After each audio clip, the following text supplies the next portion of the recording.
ৰক্তদান জীৱনদান এটোপাল তেজৰ বিনিময়ত যদি কাৰোবাৰ জীৱন ৰক্ষা কৰিব পাৰি ইয়াতকৈ ডাঙৰ কথা কি হ'ব পাৰে এই মূল মন্ত্ৰৰে ইউনিটি উইথ দ্য ব্লাড ডোনাৰ্ছ নামৰ বেচৰকাৰী সংস্থাটোৱে বিভিন্ন সময়ত ৰক্তদান কৰাৰ কাৰণে ৰাইজক সজাগ কৰাৰ চেষ্টা কৰি আহিছে লগতে বিভিন্ন সময়ত ৰক্তদান শিবিৰৰ জৰিয়তে মঙলদৈত ৰক্তৰ অভাৱ বহু পৰিমাণে কমিছে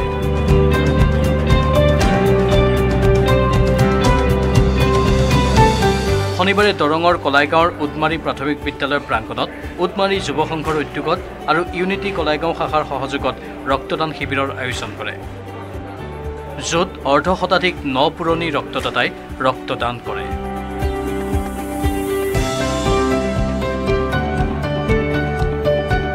মঙলদৈৰ ৰক্ত ভঁৰালৰ ভাৰপ্ৰাপ্ত বিষয়া ডাক্তৰ দাউদ আলীৰ নেতৃত্বত অৰ্ধশতাধিক লোকে ৰক্তদান কৰে এই সংস্থাটো এতিয়া মঙলদৈ ব্লাড বেংকৰ বাবে চালিকা শক্তি হৈ পৰিছে বুলি কয় মঙলদৈ ৰক্ত ভঁৰালৰ ভাৰপ্ৰাপ্ত বিষয়াগৰাকীয়ে দুবছৰ আগতে দৰঙত ৰক্তৰ অভাৱ হৈছিল কিন্তু যেতিয়াৰ পৰা unity with the blood donor নামৰ সংস্থাটোৱে এই শিবিৰসমূহ আয়োজন কৰিলে তেতিয়াৰ পৰাই এই ক্ষেত্ৰত বহু অভাৱ দূৰ হৈছে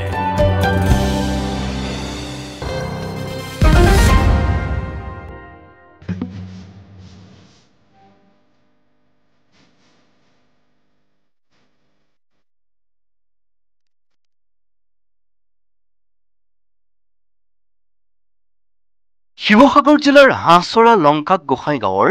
এগৰাকী প্ৰতিভাৱান যুৱতীগৰাকীৰ নাম এলিভা বুঢ়াগোহাঁই যুৱতীগৰাকীয়ে আহোম যুগৰ অসমৰ প্ৰাচীন কীৰ্তিচিহ্ন এটা সৰু শিলগুটিত অংকন কৰি ইণ্ডিয়া বুক অফ ৰেকৰ্ডছত নিজৰ নাম সন্নিৱিষ্ট কৰিবলৈ সক্ষম হৈছে হাঁহচৰা লংকাক গোসাই গাঁৱৰ শিক্ষক শৰৎ বুঢ়াগোহাঁই আৰু সুনিমা বুঢ়াগোহাঁইৰ কন্যা এলিভা বুঢ়াগোহাঁয়ে এটা সৰু শিলগুটিত আহোম যুগৰ অসমৰ 4টা প্ৰাচীন কীৰ্তিচিহ্ন শিৱদৌল ৰংঘৰ কাৰেংঘৰ আৰু তলাতল ঘৰ অংকন কৰি ইণ্ডিয়া বুক অফ ৰেকৰ্ডছলৈ আবেদন কৰিছিল আৰু যুৱতীগৰাকীৰ এই কৰ্মক স্বীকৃতি প্ৰদান কৰিছে ইণ্ডিয়া বুক অফ ৰেকৰ্ডছে সৰুৰে পৰা চিত্ৰ অংকনৰ প্ৰতি আগ্ৰহী এলিভাই কোনো প্ৰশিক্ষণ নোলোৱাকৈ আংশিক লকডাউনৰ সময়খিনিক সদব্যৱহাৰ কৰি আহোম যুগৰ 4টাকৈ প্ৰাচীন কীৰ্তিচিহ্নক এটা সৰু শিলতে অংকন কৰি ইণ্ডিয়া বুক অফ ৰেকৰ্ডছত নাম অন্তৰ্ভুক্ত কৰিবলৈ সক্ষম হয়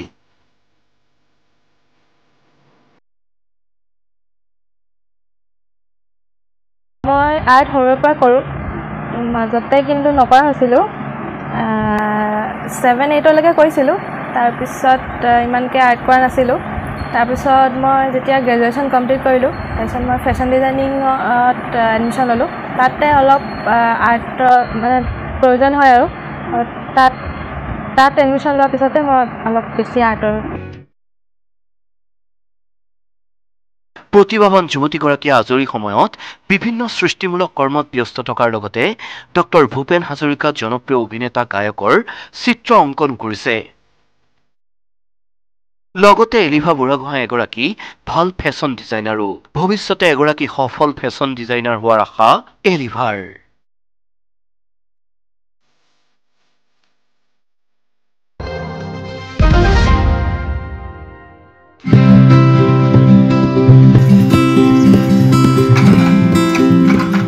বছৰৰ প্ৰতিটো দিনেই তাঁতশালৰ গৰকাৰ শব্দত মুখৰিত কলিয়াবৰৰ শিপিনী গাঁও ৰূপে স্বীকৃতি লাভ কৰা নিজ চিলাবন্ধা গাঁও প্ৰত্যেকটো পৰিয়ালতে ঘৰে ঘৰে তাঁতশালত হেঁপাহৰ বিহুৱান বোৱাত ব্যস্ত হৈ থাকে শিপিনীসকল কলিয়াবৰৰ কেন্দ্ৰীয় ছাত্ৰ সন্থাৰ সহযোগত বিগত 4টা বছৰে থলুৱা গামোচা উৎপাদনত বিশেষ ভূমিকা গ্ৰহণ কৰি আহিছে গাঁওখনৰ মহিলাসকলে প্ৰথম অৱস্থাত ছাত্ৰ সন্থাই নিজ চিলাবন্ধা গাঁৱৰ শিপিনীসকলক সকাহ দিয়াৰ উদ্দেশ্যৰে বিতৰণ কৰিছিল সূতা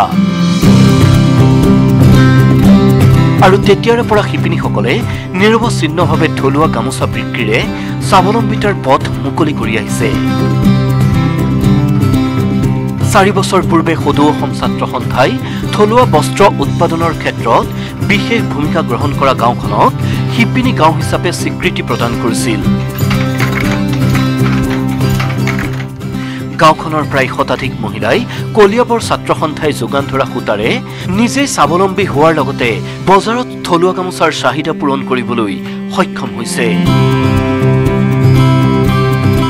লগতে ৰাষ্ট্ৰীয় হস্ততাঁত দিৱসৰ দিনা থলুৱা গামোচাৰ ব্যৱসায়েৰে সকলোকে স্বাৱলম্বী হ'বলৈ আহ্বান জনায় শিপিনীসকলে।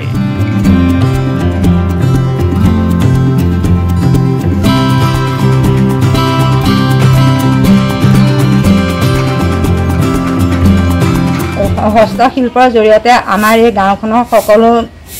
মহিলা মিলি বোৱা গোটেই বছৰটোৱে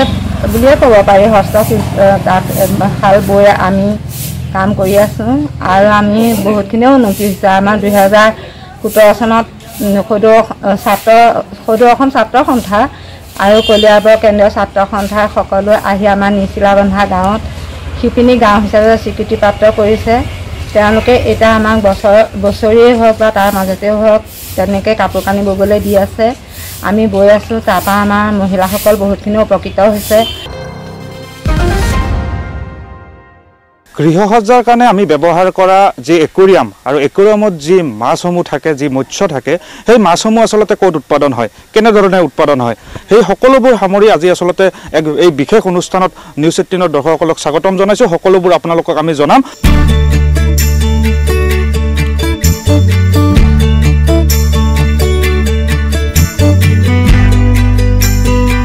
গোৱালপাৰা জিলাখনৰ ভিতৰতে একমাত্ৰ এনে এখন গাঁও যিখন গাঁৱত উৎপাদন কৰা হয় আলংকাৰিক মাছ। বিভিন্ন প্ৰজাতিৰ ৰং বিৰংগী মাছ উৎপাদন কৰাৰ প্ৰচেষ্টা হাতত লৈছে কৃষ্ণাৰ ভেলাখামাৰ গাঁৱৰ মহিলাসকলে। গাঁওখনৰ বিমল ৰায় নামৰ এজন লোকে প্ৰথমবাৰৰ বাবে 2004 চনতে এই মাছবিধৰ উৎপাদন আৰম্ভ কৰে। তেতিয়াৰে পৰাই একান্ত মনে এই মাছবিধ উৎপাদন কৰি জিলাখনৰ ভিতৰতে একমাত্ৰ আলংকাৰিক মাছ উৎপাদনকাৰী লোক হিচাপে পৰিচিত হৈছে তেওঁ। শেহতীয়াকৈ গাঁওখনৰ 26 গৰাকী মহিলাও এই মাছবিধ উৎপাদন কৰিবলৈ আগবাঢ়ি আহিছে। গাঁওখনৰ প্ৰায় প্ৰতিটো পৰিয়ালৰ ঘৰে ঘৰে কৃত্ৰিম পুখুৰী সাজি এই আলংকাৰিক মাছ উৎপাদন কৰি গৈছে। গাঁওখনৰ এনে প্ৰচেষ্টা শলাগ লৈছে জিলাখনৰ মীন বিভাগেও। আৰ্থিকভাৱে সহায় কৰিছে মাছ উৎপাদনকাৰীসকলকে।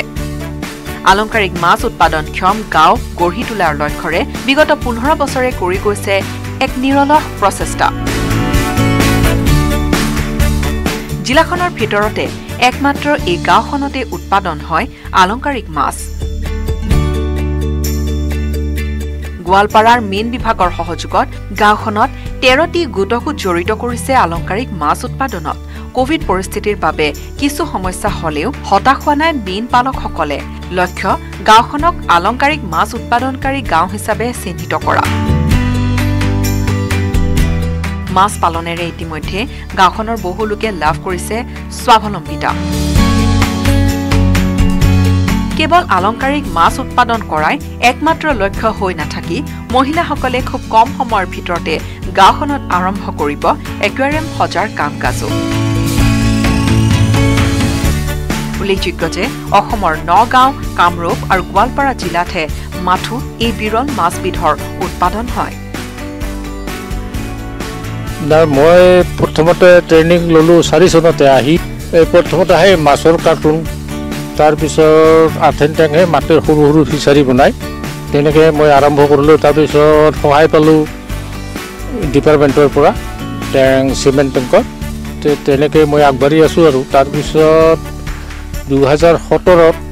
এই প্ৰজেক্টটো পালোঁ। এতিয়াও কমপ্লিট হোৱা নাই, এইটো পাইলট প্ৰজেক্ট NFDBৰ পৰা। এইটো বৰ্তমান চলি আছে, 1 মাহ 1.5 মাহৰ ভিতৰত হয়তো আমাৰ এইটো কমপ্লিট হৈ যাব। আচলতে আমি এই 12-13 চনৰ পৰা এই আলংকাৰিক মাছৰ ওপৰত ভিত্তি কৰি এটা ট্ৰেইনিঙো ল'লোঁ। 5 দিনীয়া এটা প্ৰশিক্ষণ ল'লোঁ। 5 দিনীয়া প্ৰশিক্ষণ লোৱাৰ পিছত যেতিয়া শেষ হ'ল তেতিয়া আমি 14 চনত সেই প্ৰশিক্ষণটো ল'লোঁ আৰু তাৰপিছত এনেকৈ যোৱা বছৰ এই 2 বছৰ মানে হ'ল আমি এটা 10জনীয়া এটা ইউনিট হেৰি কৰিলে আমাৰ বিমল ভাইটিয়ে আমাক এটা মাছৰ ওপৰত ভিত্তি কৰি আমাক আৰু সেই প্ৰত্যেকে আমাৰ ইউনিটগিলা হেৰি কৰি আমি 10টা ইউনিট এনেকৈ বনালোঁ আৰু কি 5টা ইউনিট কৰি তাতে আলংকাৰিক মাছৰ ওপৰত আমি তাতে আলংকাৰিক মাছ পোহা হ'লোঁ পুহি সেনে সেইগিলা বিক্ৰী কৰাৰ কাৰণে বা আৰু বেছি যাতে মহিলাখিনি আমি উন্নত পথত আগুৱাই যাব পাৰোঁ সেইটো আমি চেষ্টা কৰি আছোঁ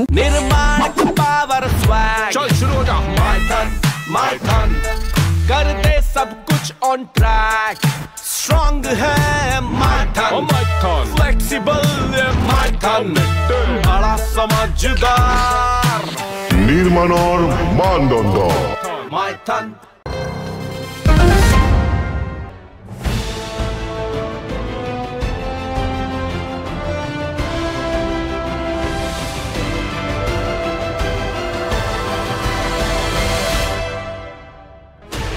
$16 channels, 15 languages,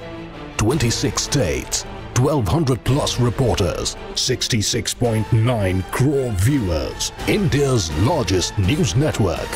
News 18 Network.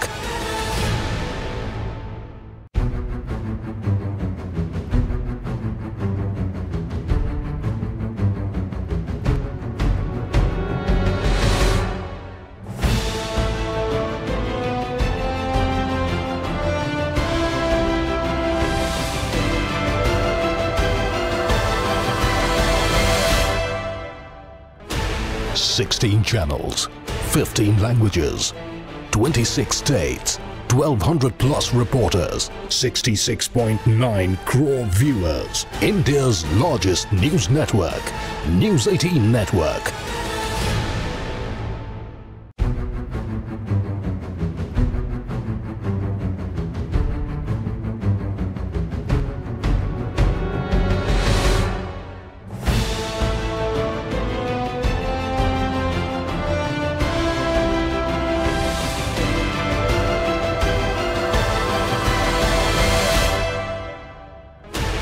$16 channels, 15 languages,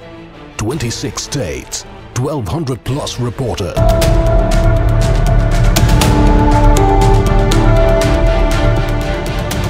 কৰোনাৰ কালগ্ৰাসত স্তব্ধ স্বাভাৱিক জীৱনযাত্ৰা দুবেলা দুমুঠি খাবলৈও উপাৰ্জনৰ কোনো বাট দেখিবলৈ পোৱা নাই বহু লোকে অনাহেৰে অনিদ্ৰায়ে দিন কটাবলগীয়া হৈছে ৰাজ্যৰ বহু সংখ্যক লোকে উপাৰ্জনৰ অভাৱত জুৰুলা হোৱা এনে বহু লোকক সহায়ৰ বাবে আগবাঢ়ি আহিছে বিভিন্ন দল সংগঠন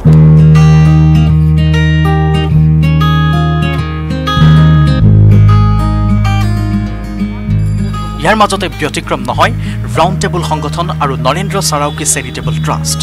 কেয়াৰ ইউ 365 অৰ্থাৎ 365 দিনে আপোনাক সহায়ৰ হাত আগবঢ়াবলৈ সাজু হৈছে ৰাউণ্ড টেবুল সংগঠন আৰু নৰেন্দ্ৰ সাৰাউকি চেৰিটেবল ট্ৰাষ্টে তেওঁলোকে গৃহহীন লোকসকললৈ আগবঢ়াইছে খাদ্য সামগ্ৰী 2022 চনলৈ সম্পূৰ্ণ এটা বছৰ তেওঁলোকে বিতৰণ কৰিব বিনামূলীয়া খাদ্য সামগ্ৰীসমূহ এখন ভ্ৰাম্যমান বাহনেৰে গুৱাহাটী মহানগৰীৰ ইমূৰৰ পৰা সিমূৰলৈ যাত্ৰা অব্যাহত ৰাখে সংগঠন কেইটাৰ নেতৃত্বই পদপথৰ কাষত গৃহহীন ভোকাতুৰ লোকসকলক যোগান ধৰে খাদ্য সামগ্ৰী বিগত 5 আগষ্টৰ পৰা তেওঁলোকে আৰম্ভ কৰিছে এই অভিযান নিতৌ 100ৰ পৰা 150 জন লোকক খাদ্য বিতৰণ কৰি আহিছে সংগঠনটোৱে কেৱল এই দিশহাৰা দুৰ্বিষহ লোকসকলৰ আশীৰ্বাদ আৰু মুখৰ হাঁহিৰ বাহিৰে একোৱে নিবিচাৰে সংগঠনটোৰ কৰ্মকৰ্তাসকলে তেওঁলোকৰ এই পদক্ষেপক সকলোৱে লৈছে শলাগ আৰু আশীৰ্বাদেৰে উপচাই পেলাইছে গৃহহীন সেই লোকসকলে যিসকলক বিপদৰ সময়ত সহায়ৰ বাবে আগবাঢ়ি আহিছে ৰাউণ্ড টেবুল সংগঠন আৰু নৰেন্দ্ৰ সাৰাউকি চেৰিটেবল ট্ৰাষ্টে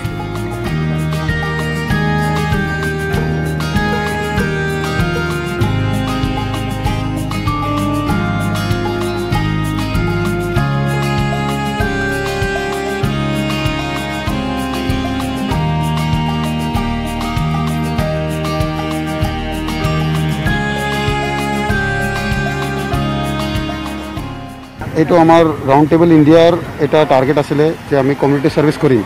আমাৰ লগত নৰেন্দ্ৰ সাৰাউকি ট্ৰাষ্ট এটা হেল্প দিছে আমাক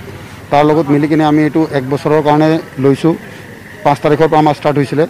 আমি 1 বছৰৰ কাৰণে এভৰি ডে 100 to 200 পিপলছক আমি ফুডিং দিম আমাৰ টাৰ্গেটটো আছে যে পাণবজাৰ পানী টেংকি পল্টন বজাৰ ৰেলৱে ষ্টেচন এইখিনি জেগাত য'ত ৰাস্তাত আমি মানুহ পাম যোনে ভাত চাত নাপায় ইহঁতৰ কাৰণে আমি খোৱাটো ব্যৱস্থা কৰিছোঁ মানে 5 আগষ্টৰ পৰা আপোনালোকে নেক্সট 5 আগষ্ট অফ 2022 কিমান মানুহ আপোনালোকে এক্সপেক্টেড বা আপোনালোকৰ টাৰ্গেট আছে বা বাজেটত আপোনালোকে বাজেট মানে আমাৰ 1 বছৰৰ কাৰণে আমি স্পন্সৰশ্বিপ পাইছোঁ তাৰ কাৰণে আমি এইটো ষ্টাৰ্ট কৰিছোঁ এইটো 1 বছৰলৈ কণ্টিনিউ থাকিব তাৰপিছত আৰু যদি ফাণ্ড থাকিব তো আমি কৰিম এইটো আমাৰ ৰাউণ্ড টেবল ইণ্ডিয়াৰ মেইন মোটিভ হৈ গ'ল আমাৰ ফ্ৰীডম থ্ৰু এডুকেশ্যন আমাৰ মেইন মোটিভ আছে আমি ক্লাছৰুমবিলাক বনাওঁ এভৰিডে এটা ক্লাছৰুম বনাই আমাৰ ইণ্ডিয়াত সেনেকুৱা আমাৰ এইটোত কমিউনিটি ছাৰ্ভিচতো সেনেকুৱা আমি কৰিব বিচাৰিছোঁ যে কোনো দুখীয়া মানুহটো এভৰিডে সিহঁতে ভাত পাব লাগে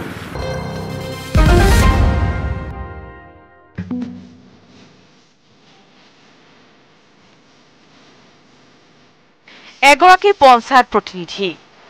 এটা কাৰ্যালয় আৰু এক অনন্য সুন্দৰ পৰিৱেশ তিতাবৰ বিধানসভা সমষ্টিৰ অন্তৰ্গত 87 নং মাধৱপুৰ গাঁও পঞ্চায়তৰ এই ব্যতিক্ৰমী কাৰ্যালয়টো এতিয়া আকৰ্ষণৰ কেন্দ্ৰবিন্দু হৈ পৰিছে সকলোৰে বাবে পঞ্চায়ত কাৰ্যালয়টোৰ চৌহদৰ মনোৰম পৰিৱেশ আৰু পৰিষ্কাৰ পৰিচ্ছন্নতাই যেন হাত বাউলি মাতে অঞ্চলবাসীক অৱশ্যে এয়া সম্ভৱ হৈ উঠিছে একমাত্ৰ মাধৱপুৰ পঞ্চায়তৰ কৰ্মোদ্যমী সভানেত্ৰী প্ৰিয়ংকা ফুকনৰ একাগ্ৰতা আৰু ইচ্ছা শক্তিৰ ফলতহে প্ৰধানমন্ত্ৰী নৰেন্দ্ৰ মোদীৰ স্বচ্ছ ভাৰতৰ সপোনক বাস্তৱ ৰূপ দিবলৈ সভানেত্ৰী প্ৰিয়ংকা ফুকনে দায়িত্ব গ্ৰহণৰ দিনটোৰ পৰাই হাতত লৈছিল এই বিশেষ পৰিকল্পনা আৰু সেই পৰিকল্পনা অনুসৰিয়েই সম্প্ৰতি এক অনন্য ৰূপ পাইছে মাধৱপুৰ গাঁও পঞ্চায়ত কাৰ্যালয়টোৱে কাৰ্যালয়টোৰ চৌহদত জকমকাই উঠিছে নানাৰঙী ফুলৰ বাগিচা দেৱালত অংকন কৰা হৈছে বিভিন্ন সজাগতামূলক শ্লোগান ইতিমধ্যে সমগ্ৰ কাৰ্যালয়টোৰ মজিয়াতে সংস্থাপন কৰা হৈছে টাইলছ 87 নং মাধৱপুৰ গাঁও পঞ্চায়তৰ ফালৰ পৰা এটাই বাৰ্তা দিব বিচাৰিছোঁ যে স্বচ্ছ ভাৰত অভিযান এদিন নহয় সদায় কৰিব লাগে আমি সেই কাৰণে আজি ৱালত বিভিন্ন ধৰণৰ আৰ্ট কৰিছোঁ আৰু সকলোকে বাৰ্তা দিব বিচাৰিছোঁ আৰু লিখি দিছোঁ তাতে কি ধৰণে আমি কাম কৰিছোঁ আৰু তাৰ পিছতে আমি ফুলৰ বাগিচা সংৰক্ষণ কৰিছোঁ আমি বিভিন্ন ধৰণৰ ফুলৰ প্ৰজাতি ইয়াতে উপলব্ধ আছে আৰু তাৰ পিছতে আমি ৰং কৰিছোঁ টাইলছ লগাইছোঁ আটকধুনীয়াকৈ সজাই তোলা হৈছে পঞ্চায়তৰ সভাগৃহটো উল্লেখযোগ্য বিষয়টো হ'ল যে পঞ্চায়ত কাৰ্যালয়টোৰ চাফ চিকুণতাৰ দিশটো আনলৈ বাট নাচাই নিজেই দায়িত্ব গ্ৰহণ কৰিছে সভানেত্ৰী প্ৰিয়ংকা ফুকনে কাৰ্যালয় চৌহদ পৰিষ্কাৰ কৰা আৰু ফুলৰ বাগিচা চোৱা চিতা কৰাৰ সমস্ত দায়িত্ব নিজেই মূৰ পাতি লৈছে সভানেত্ৰী প্ৰিয়ংকা ফুকনে মাধৱপুৰ গাঁও পঞ্চায়তৰ সভানেত্ৰী বাইদেউ মোৰ ফালৰ পৰা ধন্যবাদ এটা কাৰণে আচলতে জনপ্ৰতিনিধি এনেকৈ হ'ব লাগে বুলি মই এটা কাৰণে ভাবিছোঁ আচলতে মই যিদিনাখনে এই অফিচটোলৈ আহোঁ আমাৰ ইয়াত যিজন চকীদাৰ বুলি কয় ফ'ৰ্থ গ্ৰেড কি কয় যুগল বৰা ডাঙৰীয়া থাকে তেওঁ থকাৰ উপৰিও বিভিন্ন কামত ক'বলৈ যোৱাৰ লগে লগে কিন্তু বাইদেউক মই এইটো দেখিছোঁ যে প্ৰধানমন্ত্ৰী যিটো সপোন স্বচ্ছ ভাৰত সেই স্বচ্ছ ভাৰতত তেখেতে নিজে যাওঁ লৈ পিনে নিজৰ ৰুমখিনি সৰহ কৰি বাহিৰৰ জেগাত হাৰি থকা মোৰ পৰিলক্ষিত হয় তেতিয়া বাইদেউ কওঁ আপুনিতো জনপ্ৰতিনিধি তেতিয়া কয় যে মই যদি কৰি আদৰ্শ নেদেখুৱাওঁ তেতিয়া আনে কেনে দেখুৱাব তাৰোপৰি কাৰ্যালয়টোলৈ দৈনিক বিভিন্ন কামত অহা লোকৰ বাবে বিশুদ্ধ খোৱা পানী আৰু জেৰক্সৰ ব্যৱস্থা কৰা হৈছে বিনামূলীয়াকৈ যি সময়ত সততে পঞ্চায়ত প্ৰতিনিধিৰ বিৰুদ্ধে বিভিন্ন দুৰ্নীতি অনিয়মৰ বাতৰিয়ে সংবাদ শিৰোনাম দখল কৰি ৰাখিছে সেই সময়তে প্ৰিয়ংকা ফুকনৰ দৰে প্ৰতিনিধিয়ে বিভাগটোৰ গৰিমা বৃদ্ধি কৰিবলৈ সক্ষম হৈছে প্ৰিয়ংকা ফুকনৰ দৰে কৰ্মোদ্যমী পঞ্চায়ত প্ৰতিনিধিৰ আদৰ্শৰে বাট বুলিলে নিশ্চিতভাৱে গান্ধীজীৰ গ্ৰাম্য স্বৰাজৰ সপোনে এদিন সাৰ্থকতা লাভ কৰিব